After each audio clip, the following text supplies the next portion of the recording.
எப்பவும் பிசாசுக்கு ஆண்டவருக்கு ஒரு வித்தியாசம் இருக்கு. பிசாசு நம்முடைய கண்ணுக்கு முன்னாடி எப்பவுமே நெகட்டிவா மட்டும்தான் காமிப்பான். விழுந்து போனவங்களை மட்டும்தான் காமிப்பான். ஜெப குறைவானவர்களை மட்டும்தான் காமிப்பான். ஏமாத்தினவங்களை மட்டும்தான் காமிப்பான். ஆனா ஆண்டவர் உங்களுக்கும் எனக்கு முன்னாடி யாரை காமிப்பார் அப்படின்னு சொன்னா, வெற்றியானவர்களை காமிப்பார், ஜெபிக்கிறவர்களை காமிப்பார், விசுவாசத்துல அவ்வளவு பிரச்சனையில நிற்கிறவர்களை கர்த்தர் காண்பிப்பார்.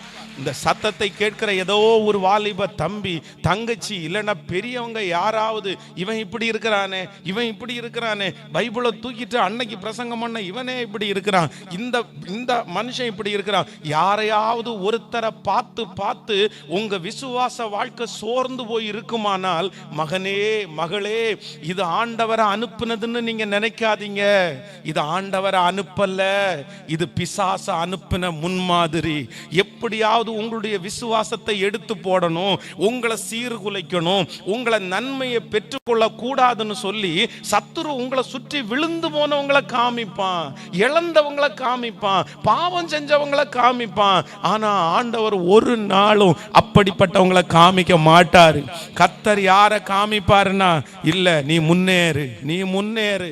பாருங்க, எலியா சொல்றாரு, ஆண்டவரே நான் ஒருத்தன் மாத்திரம்தான் மீதி இருக்கிறேன், நான் ஒருத்த மாத்திரம் தான் மீதி இருக்கிறேன், வேற எல்லாருமே இடறிட்டாங்க, வேற எல்லாருமே விழுந்துட்டாங்க. அப்போ இந்த எலியாவனுடைய பார்வையில அவன் பார்க்கும்போது என்ன தெரியுதுன்னா, எவனுமே நல்லவன் இல்லை, ஒருத்தனுமே நல்லவன் இல்லை. சும்மா ஏசு ஏசுன்னு தான் சொல்றான், சும்மா பைபிளை தூக்கி சர்ச்சுக்கு தான் போறான், சும்மா வந்து கர்த்தரே தெய்வம்னு கத்துறான், ஆனா அவன் எவனுமே நல்லவன் இல்லை. ஆனா நான் பாருங்க ஆண்டவரே, நான் மட்டும்தான் இருக்கிறேன், நான் ஏன் அப்படி இருக்கணும்? அதைத்தான் எலியா கேட்கிறாரு. நான் ஒருத்த மாத்திரம் தான் இருக்கிறேன்.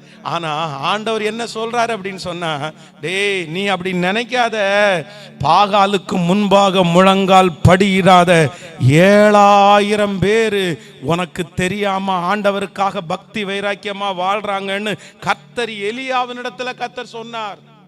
ஆண்டவருடைய பிள்ளைகளே, தேவனுக்காக பக்தி வைராக்கியமா வாழ்றவங்கள நம்முடைய கண்ணுக்கு நிறைய நேரத்தில் தெரியாது, நம்ம பார்க்க மாட்டோம். நமக்கு முன்னாடி ஏன்னா பிசாசு வந்து நம்ம மாத்திரம்தான் ஏதோ நல்லவங்கள மாதிரி, இவங்கெல்லாம் கெட்டு போயிட்டாங்களே நம்மளும் போயிரும் அப்படின்னு தோணும்.